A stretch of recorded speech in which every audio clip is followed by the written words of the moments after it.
and honored to be speaking here in the presence of our guide and mentor, the pride of Ahl Sunnah, Huzur Mufakkir Islam, Hazrat Allama Qamar Hussain.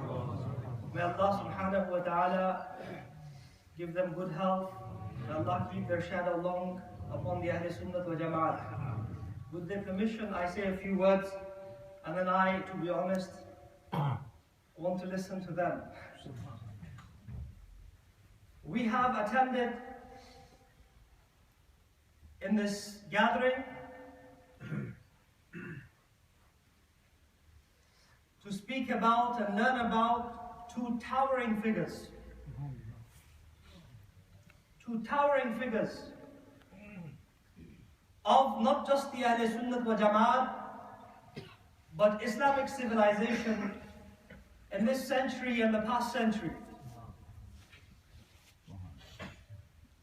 Huzur Hujjatul Islam, Hazrat Allama Muhammad Hamid Raza Khan Rahmatullahi Ta'ala alayh, the eldest Shahzada and son of Imam Ahl Sunnah, Mujaddid Deen o Millat, Ala Hazrat Aziz Muradabadi Shaykh Moulana Imam Ahmad Raza Khan Qadiri Rahmatullahi alayh.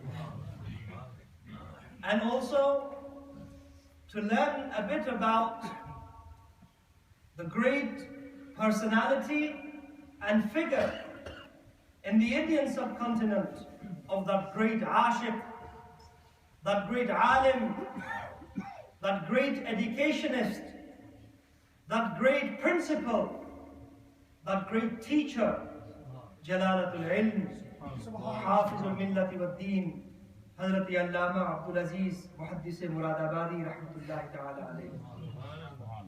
Let me say a few words about the first personality, Huzur Hujjatul Islam, the proof of Islam, Hamid Raza.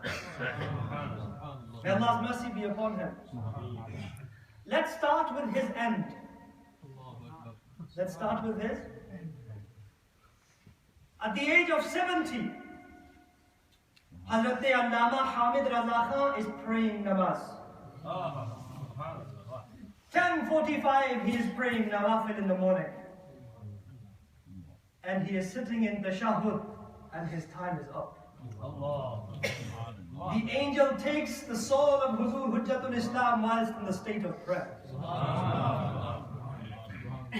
May Allah give everybody husnul khatimah. The ultimate purpose is that we have a good ending. Look at the ending of this great giant of Islam. This is where we should begin about him. Because Allah bestowed this great ni'mah and favor upon him, that he was taken to Allah subhanahu wa ta'ala and his soul was removed whilst he was in the state of salah. And what was his beginning? That was the end. What was the beginning? The ibtida of Huzur Hujjatul Islam. He was born in the month of Rabiul Awwal. And do you know what the year was? The year 1292. But 92 is the numerical value of Ism Muhammad. This is why when Huzur Hujjatul Islam was born, on the day of his Aqiqah, Allah Hazrat named Hujjatul Islam Muhammad. Why? Because Hujjatul Islam was born in 1292. Hijrah, 1292 in the Islamic calendar. And 92 is the numerical value of the name of Muhammad. Sayyidina Muhammad Rasulullah sallallahu alayhi wa sallam. And he was born in the month of Rabiul Anwar, Rabiul Awwal, the month of the birth of the Prophet sallallahu alayhi wa sallam. This is why Allah Hazrat named his Shahzada Muhammad. Huzur Hujjatul Islam, Moulana Hamid Raza Rahmatullahi alayh, who was a very hard-working teacher.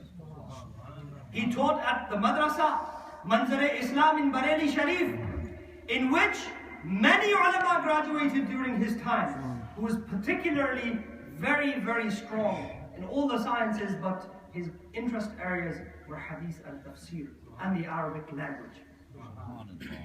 His Arabic language was matchless in India. When Huzur Hujjatul Islam wrote the foreword to Kifl al-Faqih al-Fahim in Medina Tayyibah, even the ulama of Makkah and Medina were mesmerized by the Arabic of Huzur Hujjatul Islam. During Hajj in 1905 with his father, Ala Hazrat Aziz al-Muradabadi, he accompanied Ala Hazrat in writing up Ad-Dawlat al-Makkiyah. He translated Ad-Dawlat al-Makkiyah into the Urdu language as well. Anyhow, Huzur Hujjatul Islam taught. He was a very hard-working teacher. And because of Huzur Hujjatul Islam, I want to speak about the Pakistani context. Before Huzur Hujjatul Islam, rahmatullahi ta'ala alayh, he gave Pakistan one of the greatest gifts. And that was in the form of Huzur Muhaddis-e-Azam Pakistan, Moulana Sardar Ahmad. In 1935, which Hazrat mentioned, in 1935, Huzur Hujjatul Islam was invited to the annual Dastar Bandi Jalsa ceremony at Hizbul Ahnaf in Lahore. Hizbul Ahnaf in Lahore is near Data Sahib, if you have ever visited. But then, in that time, it never used to be here. The Qadim Hizbul Ahnaf was elsewhere.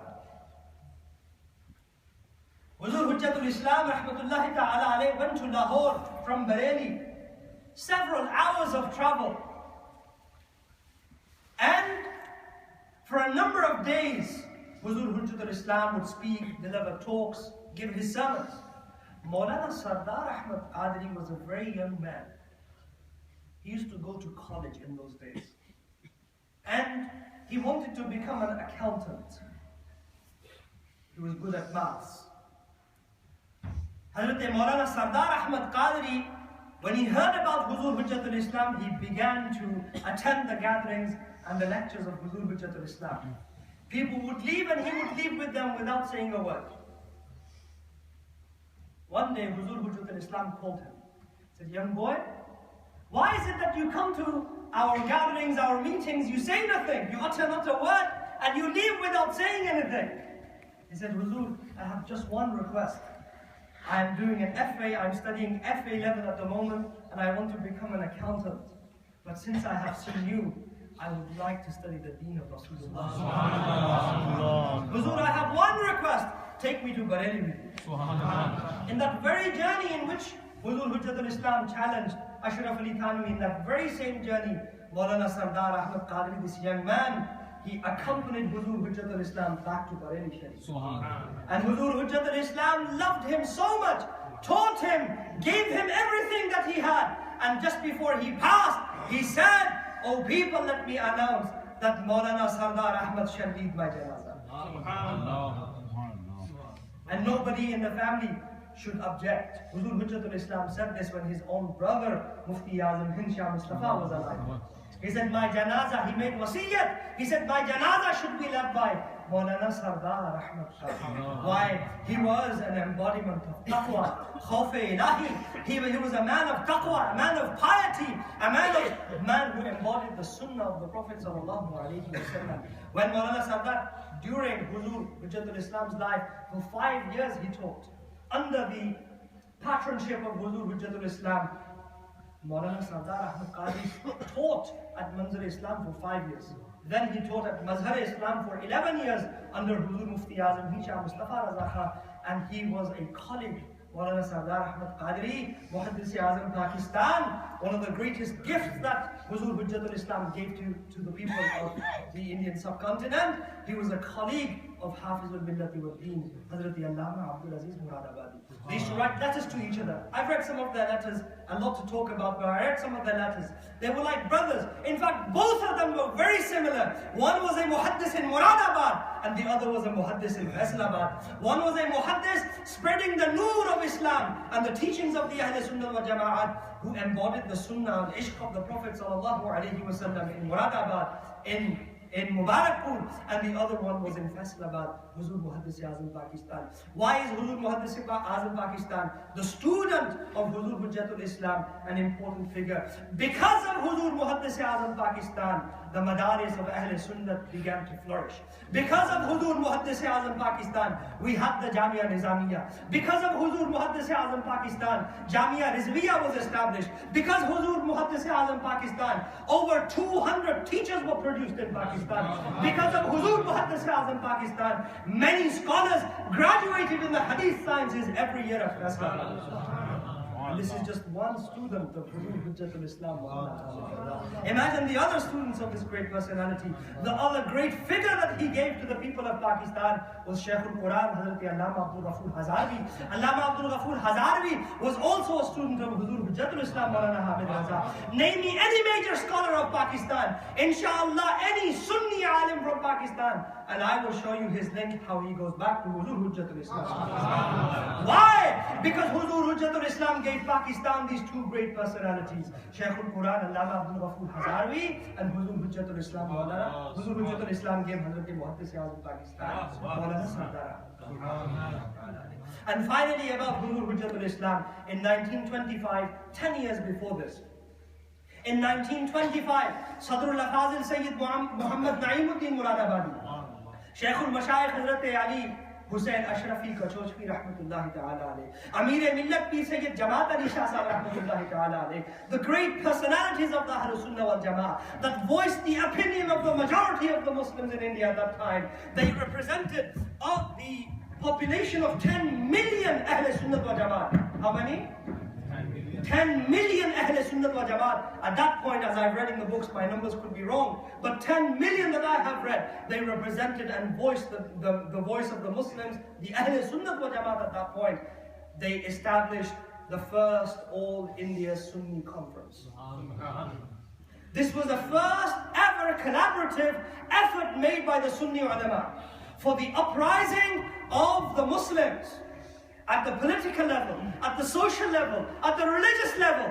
An agenda was drawn up, a management committee was made in which Huzur Sadr al-Fazil Sayyid Muhammad Naimuddin Muradabadi and Huzur Hujjatul Islam was made the president, the Sadr. And in that All India Sunni Conference, which was named Al-Jam'iyatul Aliyatul Markaziyya in the Arabic language, they drew up their own constitution. The constitution still exists today. And Wallahi Nazim, that constitution, even though they became less active after the partition in 1947, however, that constitution, which was made in 1925, by Huzur Hujjatul Islam, Moulana Hamid Raza, Sadr al-Fazil Muhammad Naimuddin Muradabadi, the great ulama of the Ahl Sunnah wal Jama'ah, is a constitution that can be implemented today in any city, in any place where the Ahl Sunnah wal Jama'ah live. It was not just a constitution for the Indian and Pakistani context, it was a constitution for the Ahl Sunnah wal Jama'ah, a universal constitution. A constitution that was not limited by the time and place, but a constitution that was to remain forever, a universal constitution. You know what they talked about? Things that we dream about. Huzur Hujjatul Islam gave the first presidential speech. The Sadati khutbah was given by Huzur Hujjatul Islam, which is available in the Khutbaat of Sunni conference, the first ever Sunni conference. First ever Sunni conference on a collaborative platform was then in 1925 in Muradabadi. And Huzur Hujjatul Islam, in his presidential speech, the first speech, and by the way, the most amazing thing, what date is it today? 21st of March 2015. That Sunni conference happened exactly 90 years ago. From the 16th of March to the 20th of March 1925. We are marking that history. 90 exactly from today, exactly 90 years ago, this Sunni conference was established in India. And it went everywhere, it went viral, all the way through India and Pakistan. In fact, it was very key in the formation of Pakistan. In the formation of Pakistan, it was very key at that point. However, for several social and political reasons, it began to die out. But however, there was a plan. Huzur Hujjatul Islam spoke about that plan, and every Sunni alim, because they're leaders, every Sunni leader should read the plan of Huzur Hujjatul Islam rahmatullahi alayh. He spoke about the social problems Muslims were facing and what are the solutions. He talked about the religious problems Muslims are facing in 1925. What are the solutions? He spoke about the siyasi and muasharati, the economic and the political problems Muslims were facing in 1925. And Huzur Hujjatul Islam not only diagnosed the problems, he provided the solutions there. So he was not just an alim of the 7th or 8th century. He was an alim of a living tradition, of his century, of his time, of his context. Huzur Hujjatul Islam rahmatullah alayh spoke about Tahrik-e-Irtidad, the new converts to Islam that were taken back and converted back to Hinduism. He spoke about Tahrik-e-Shudri. He spoke about Tahrik-e-Khilafat, when the Turks were declining at that time, and the Salafi Ahle Hadith were collecting money, collecting Jannah to send over to Turkey, but in fact they were misusing the Jannah and making their own madrasas. Hazrat Azim al-Martabat warned against the Tahrik-e-Khilafat, and Huzur Hujjatul Islam also spoke about this and against it. He said, yes, we should support the Turks as much as we can, but through the right means and the right sources. Huzur Hujjatul Islam rahmatullahi alayh spoke about the religious decline of the Muslims. He spoke about how our madrasas should be, how we should have a managing committee operating in every city, how there needs to be a network, how we need to have reports, how we need to have a syllabus written, how we need to have a central body organizing and monitoring everything. This was all in the khutbah of Huzur Hujjatul Islam. But you know what? We haven't implemented it. We're not living up to it. Our Sunni ulama have given us the way, have shown us the route, have given us the principles, but we are lacking in implementing them. My dear brothers and elders, Huzur Hujjatul Islam rahmatullahi alayh spoke about all those challenges in that khutbah. And he gave the definition of who is a Sunni, and believe it or not, it is, you might think it's a controversial thing. And I know in Pakistan that it took ulama several days to come to a uniform and coherent definition on who a Sunni is. But the Jamaat-e-Ahl Sunnah, the All India Sunni Conference, Al-Jam'iyyatul Aliyatul Markaziyya in 1925 gave the definition of Sunni. And they said as follows, I translated: whoever ma ana alayhi wa ashabi, whoever is on the way of Rasulullah sallallahu alayhi wa sallam and the way of the Sahaba. The definition of a Sunni agreed by Huzur Hujjatul Islam, Moulana Hamid Raza, Sadrullah Fazil Muhammad Naimuddin Muradabadi, Shaykh al-Mashayikh Ali Hussain Ashrafi Khajojvi, Sayyid Amir Millat and Muhaddis Ali Puri. All the great giants of ulama are agreeing. And you know, in that jalsa, over 25,000 people attended, and over 400 ulama were there to sign this. In the jalsa of Muradabad, the first Sunni conference, the definition of the Sunni was given as follows: whoever is on the way of Rasulullah sallallahu alayhi wa sallam and the way of the Sahaba-i-Kiram, as it has been interpreted by and adhered to and followed by the 4 Imams of the 4 madhabs, and the Mashayikh of the Sufi silsilas, Mashayikh tariqat, and then they continue to say, as it was interpreted by Shah Abdul Muhaddis al-Delos, Bahr al-Ulum, Moulana Abdul Ali Lakhnavi, Mufti Irshad Hussain Rampuri, ala Hazrat Moulana Iman Raza. This was the definition they gave to who is a Sunni in the Indian and in the subcontinent context. My dear brothers and elders, that Sunni conference needs to be revived today to create a spirit of awareness in the Ahl Sunnah wal Jamaat. Sunni conferences are happening by anyone and everybody. The Ahl Sunnah wal Jamaat need to reform the mindset of the Muslim community. We need a Sunni conference that represents the Sunni conference as according to the definition of who is a Sunni. We need a Sunni conference that represents the views of Sadrullah Fazil Moulana Naimuddin Muradabadi. We need a Sunni conference that represents the view of Hujjatul Islam Moulana Hamid Raza rahmatullahi ta'ala alayh. That is the way of the Ahl Sunnah wal Jamaat. They are the teachers of the Ahl Sunnah wal Jamaat. It's a Sunni conference. It is something that we need to think about. How can the Sunni conference operate? How can it reform the lives of the people? How can we give those objectives that were written exactly 90 years ago context in our life today? And finally, Jalalat al-Ilm, Hazrat Hafiz al-Millat ad-Din, Moulana Abdul Aziz Muradabadi rahmatullahi ta'ala alayh. I will finish on this. Sadr al-Sharia, Moulana Abdul Azim, his teacher, wrote him a letter. And he said, I want you to go to my district, my Zilla, Mubarakpur. Because Wahhabism and Deobandism is increasing there. People are ignorant and backward, and there is no Sunni alim there to spread the maslak of Ahl Sunnah wal Jamaat. I need you to go to my district in Mubarakpur, and I need you. His teacher is sending him there. Hazrat Sadr Sharia, you know what he says? He says, Hazrat, I don't want to be employed. I don't want to be a mulazim. Hazrat said, no, this is not mulazamat, my son, this is khidmat.